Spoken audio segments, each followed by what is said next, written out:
Ilang sasakyan na bumabiyahe kahapon ang pinasok ng tubig dahil sa tindi ng pagbahang naranasan sa Metro Manila.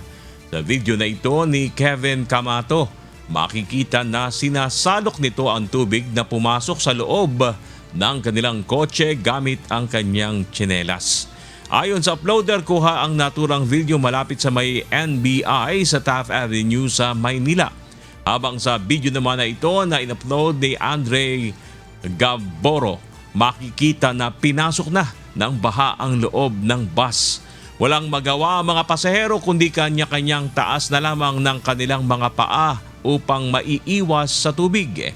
Samantala, isang sasakyan naman ang nirespondihan kahapon ng Raha Volunteers Fire Department sa Maynila matapos itong tumirik sa may Cayco Street sa Sampaloc.